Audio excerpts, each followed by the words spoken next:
क्या हुआ जब एक साधु को कैलाश पर्वत की चढ़ाई करने से रोक दिया गया, लेकिन उसके बाद जो हुआ उसे देखकर पूरी दुनिया हैरान रह गई। नमस्कार दोस्तों, आप देख रहे हैं मिस्टीरियस टॉक यूट्यूब चैनल। इस घटना की शुरुआत होती है एक बहुत ही बड़े और दिव्य साधु महाराज से, जिनका नाम था गोपाल गिरी जी महाराज।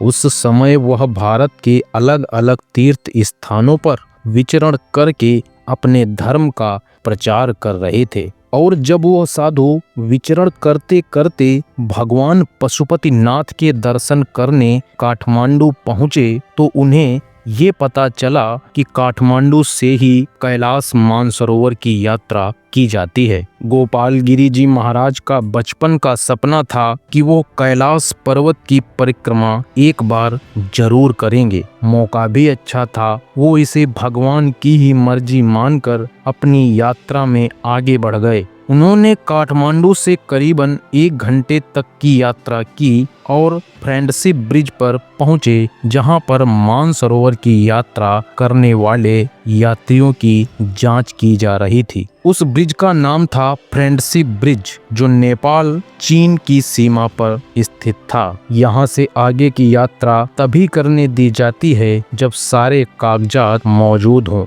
साधु महाराज अपनी यात्रा पर आगे बढ़ने वाले ही थे, तभी अचानक उस स्थान पर एक बहुत ही बड़ा चक्रवात आ गया और चारों ओर अफरा तफरी और घमासान मच गया। आला अधिकारियों के पास एक संदेश आया कि कैलाश मानसरोवर यात्रा के दौरान एक बहुत ही बड़ा तूफान आने वाला है, इसलिए यात्रियों को उसी स्थान पर रोक दिया जाए। चीनी अधिकारियों ने सभी यात्रियों को वहीं पर रोकना शुरू कर दिया, लेकिन पूज्य संत गोपाल गिरी महाराज के इरादे एकदम पक्के थे और वे उस चक्रवात से डरने वाले नहीं थे। उस समय वहां का माहौल इतना खराब हो गया था कि चीनी अधिकारी भी अस्त व्यस्त हो गए थे और इसी मौके का फायदा उठाकर गोपाल गिरी जी महाराज उस चक्रवात के अंदर घुस गए। तभी सभी लोग महाराज जी को देखने लगे और ये सोचने लगे कि महाराज जी अब नहीं बच पाएंगे, क्योंकि तूफान बहुत ही बड़ा था। लेकिन कहते हैं ना कि अकाल मृत्यु वो मरे जो काम करे चांडाल का, लेकिन काल भी उसका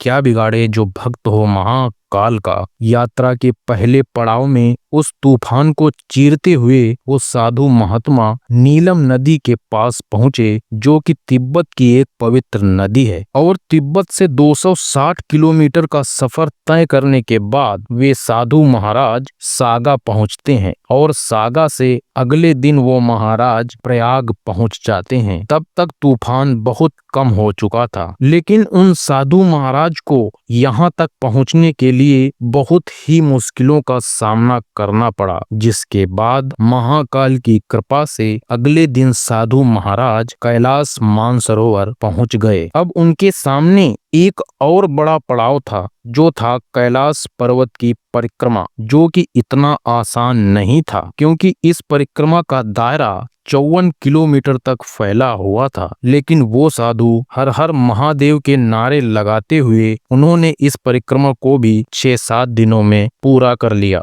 वास्तव में शायद ये किसी साधारण मनुष्य का काम नहीं था, लेकिन इस परिक्रमा के दौरान उनके साथ कुछ ऐसा हुआ जिसने उनके भी होश उड़ा दिए। दरअसल वहां पर उपस्थित एक गुफा में उन्हें एक छोटी सी बच्ची दिखाई दी। शायद वो बच्ची उसी तूफान की चपेट में आकर अपने माता पिता से अलग हो चुकी थी। उन साधु महाराज ने उस बच्ची की जान बचाई और उस बच्ची को अपने कंधों पर बिठाकर पुनः काठमांडू के लिए रवाना हुए। गौर करने वाली बात ये थी कि फ्रेंडशिप ब्रिज पर अभी भी चक्रवात बना हुआ था। तभी वहां खड़े लोग और अधिकारियों ने देखा कि उस चक्रवात को चीरकर कोई व्यक्ति बाहर आ रहा है, जिसके बाद उस साधु महाराज और उस छोटी बच्ची को देखकर सभी लोग बहुत आश्चर्यचकित हो गए। सभी ने उन साधु महाराज से एक ही सवाल किया कि क्या आपको अपनी जान की परवाह नहीं है? आप अपनी जान को मुश्किल में डालकर इतने बड़े चक्रवात से लड़ गए। तब उन साधु महाराज ने कहा कि ये सब तो मेरे महाकाल का